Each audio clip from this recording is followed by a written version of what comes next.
приехал за торфом питомник, чтобы посадить голубику. Будьте со мной до конца. И я вам покажу, как правильно произвести посадку.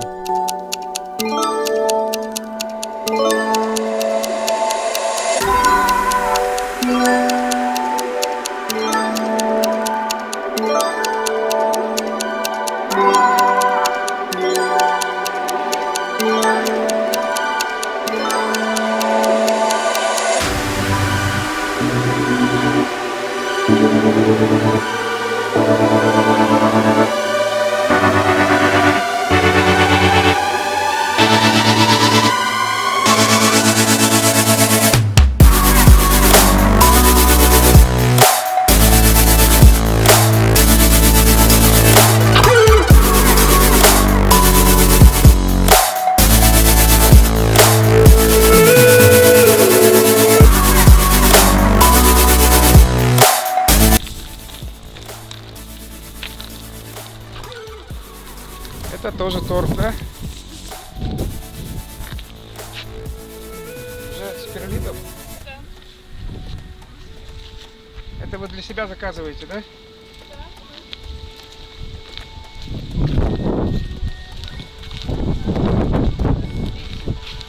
Река, по-моему. Похоже. Людей. Смысла нету ставить их в угол. А их рядышком надо, чтобы они друг друга держали. Они потом кучкой могут упасть. Они все равно и так и так.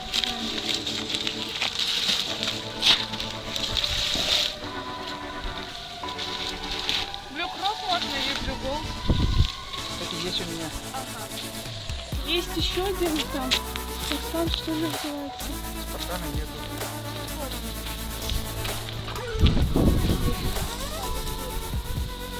Маленькие ветки.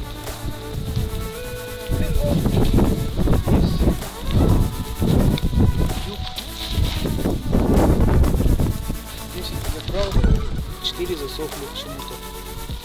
Там листья положил. Не успел высадить. Нет, пока не буду. Сейчас посмотрю, какие сорта есть. Спартан есть, да? Да.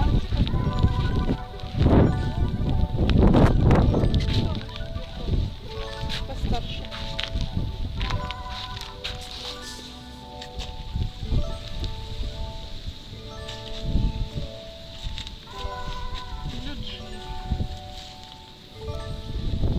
Да, наверное, здесь это есть. А Спартана нету.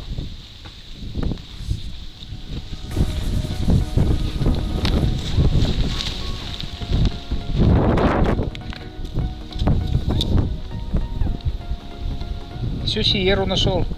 Что? Сиеру нашел. А, ну значит это с теплицы вытащили. Сиера. Да. Спартан. Ну, это ствол хороший, это сколько? Вы можете его взять. Нет, по возрасту какому? Не двухметка, не трехметка, по-моему. Ну, видите, вот это по 3,990. Это тоже Чего? будет 3? 3,990. О, Господи. Да. Ну я узнаю, 4 если вы его будете брать, должно быть цене. 4 годика, да? Жесть. Ну, скорее всего, он может 890 стоить.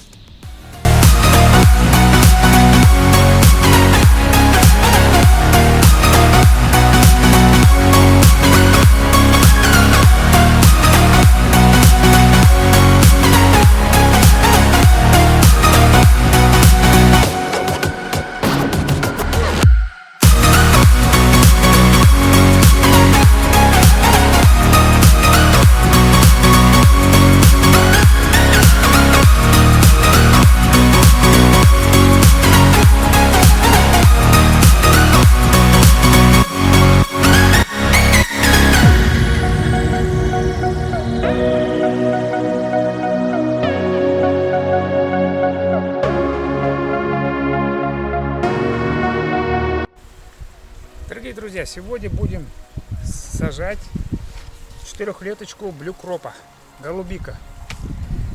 Но я хочу сказать? Голубика посажена вот такие горшки. Привез я с Нижнего Новгорода. И чтобы ее посадить, во-первых, нужно вытащить из горшка и замочить. Вот он, комок. Видно, нету.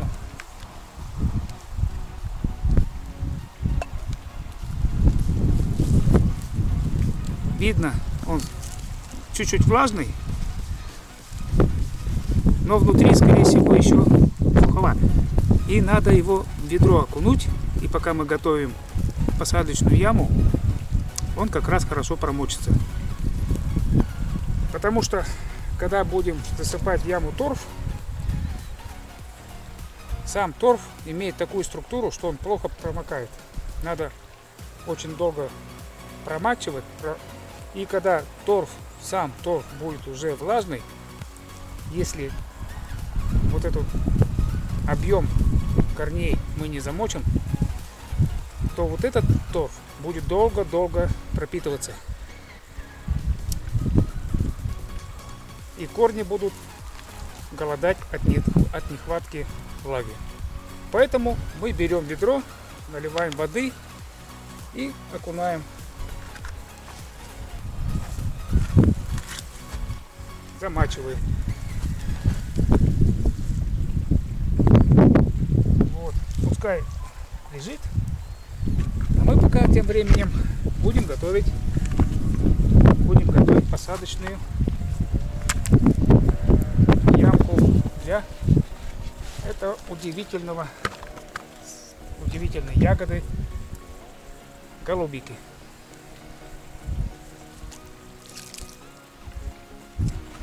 Что мы здесь видим? Видим мы размер. Этот я делал поменьше, не 80 на 80, а чуть-чуть меньше получилось у меня. Но не суть важно. Здесь и здесь 2 ямки. Вот эту ямку я уже приготовил вчера.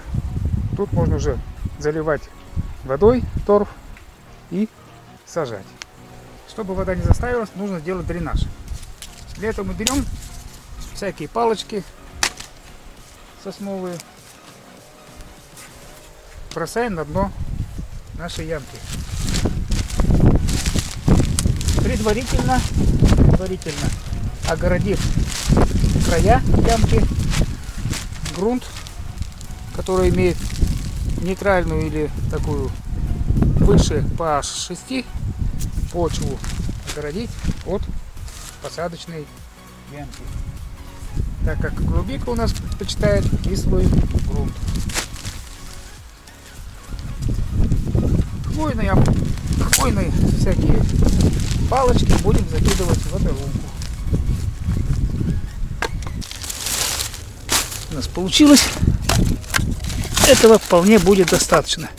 Впоследствии вот эти вот палочки перегниют, перепреют и дадут дополнительные питательные вещества. Сейчас на дно еще засыпем хвойный опад с шишками, с мелкими палочками. Это тоже будет хороший дренаж.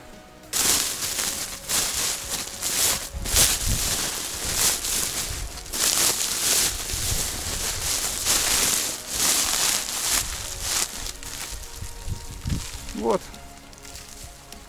иголочки, шишки. Давайте насыпем все на дно ямки.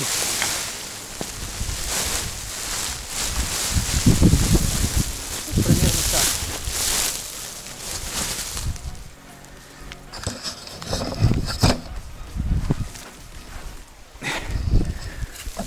Примерно так это будет все у нас выглядеть. Вот так. Разровняем. Пускай между рейками и палочками он просыпется. Вот такой у нас своеобразный дренаж и получился. Далее у нас идет самый главный ингредиент. Это торф. Кислый торф. Тяжелый, скажу я вам. Прессовывать.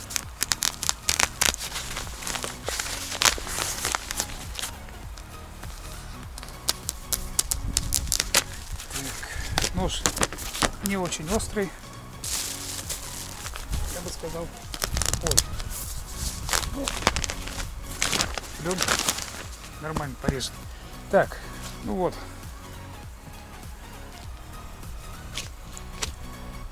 Как я и говорю, вот посмотрите, рыжий торф. Верховой, значит, кислый торф. Он уплотненный, прессованный. Его нужно распушить. Не торопясь, торопиться нам некуда.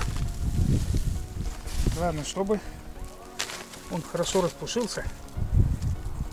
Торф почему любит голубика? Потому что он дышащий материал. Долго разлагается. Имеет такую пористую структуру, которая корни микориза, который питает корни голубики, очень хорошо в нем растворяется, развивается.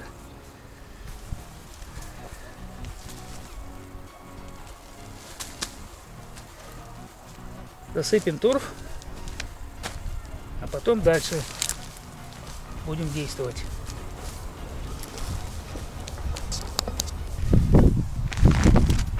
Теперь мы будем засыпать еще раз хвойный опад.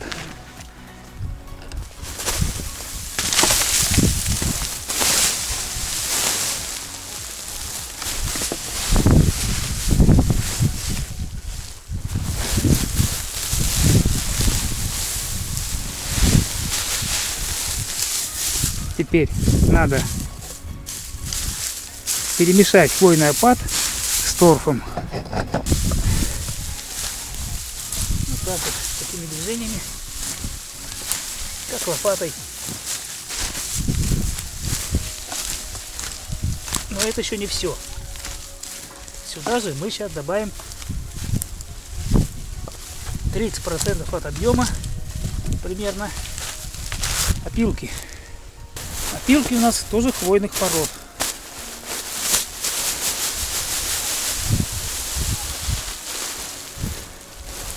Примерно столько. И также хорошо перемешаем.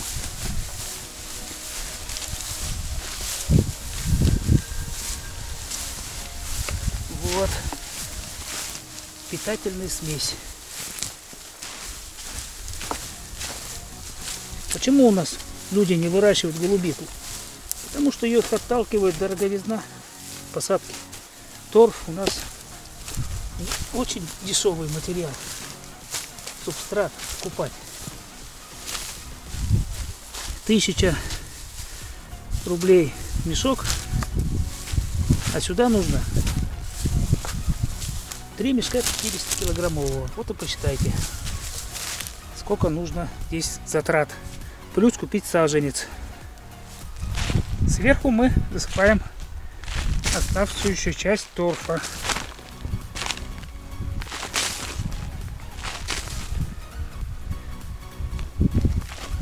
Хорошенько уплотненный прессованный торф нужно распушить, чтобы он был воздушный. Если все сделать правильно, голубика будет себя чувствовать просто превосходно. Впоследствии будет радовать вас своей ягодой. Все, теперь что нам остается? Нам остается пролить всю смесь водой. 50 литров в лунку. Еще один момент. Нужно помочь нашей голубике развиваться. Поэтому мы 20 грамм суперфосфата и 10 грамм железного купороса будем сюда вносить. Этот препарат суперфосфат будет работать долго-долго, пока растворится. Все, 20 грамм внесли. И также немного железного купороса. Все, хватит. Все это дело тоже перемешать, полить и можно сажать. Нет, еще не можно сажать. Для подкисления лунки, почвы, нужно внести еще серу. У меня вот, допустим, гранулированная сера. Можно внести любую. Ну, лучше, конечно, чтобы была она помол крупный. А так она долго будет разлагаться, перерабатываться микроорганизмами. Также продается сера порошкообразная, она действует гораздо быстрее.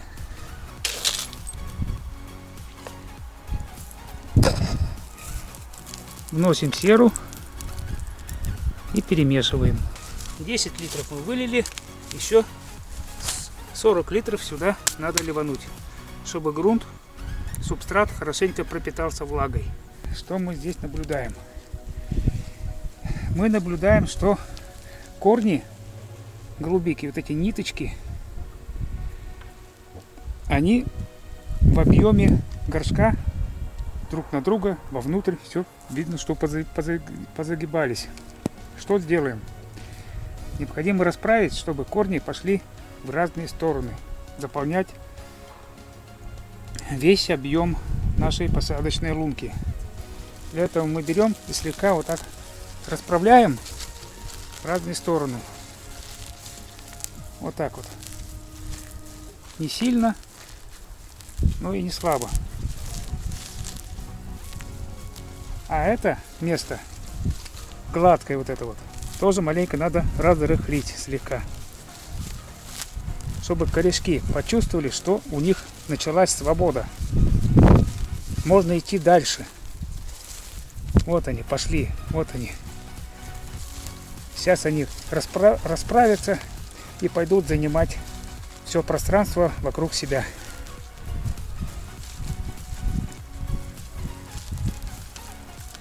А кустик голубики, в свою очередь, будет давать на следующий год новые побеги и будет радовать нас обильным цветением.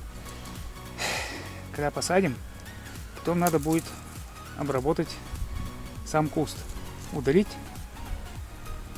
тоненькие ненужные побеги, которые все равно за зиму отмерзнут и пропадут. Итак, делаем углубление.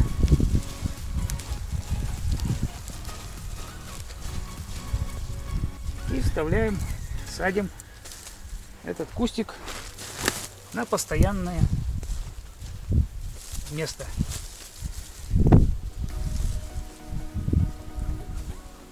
Готово. Хорошенько уплотняем.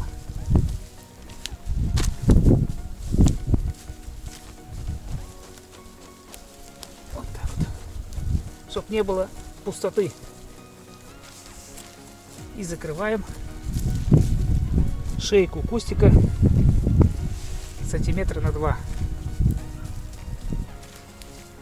субстратом с торфом. Вот таким макаром. Все. Нужно вокруг голубики все это место замульчировать. А мульчировать буду корой, которую набрал также там, где хвойный опад, в лесу. Лес дает нам все, ребята. Вот, пожалуйста, вот такая замечательная кора у нас под ногами. Сходите в лес, если, конечно, он у вас есть поблизости, и наберите. Возле каждого пенька найдете вот такую замечательную кору. И вокруг обильно посыпать опилками. Опилки нужны еще для того, чтобы всякие жуки не пролезли сквозь толстый слой опилок. Все. Кустик у нас посажен. Блюкроп. Блюкропчик. 4-леточка. Для подкисления почвы я в 10 литров воды добавляю 50 мл электролита, который заливается в аккумуляторы. чуть-чуть. Достаточно. Все это дело хорошенько размешать. И поливаем нашу голубику. Потому что вода у нас тоже имеет не кислую структуру.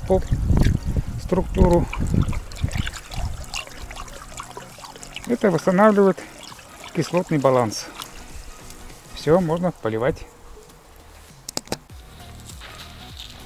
Ну что ж, подведем итоги на сегодня, 26 августа 2023 года. Здесь у нас посажено 2 кустика чандлера. Раз и 2. Хороший сорт. Крупная ягода. Чандлер. Дальше у нас идет, у меня посажен, приобрел 1 кустик Свихарда. Вон какой замечательный вырос. Все у меня кустики, получается, 4-годовалые вот эти вот. На следующий год, дай бог, будем пробовать сигнальную ягодку.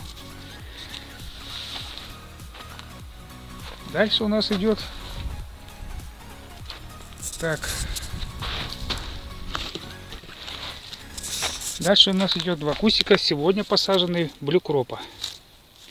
Тоже 4-летка. Стволы замечательные. Вот этот тоненький буду удалять.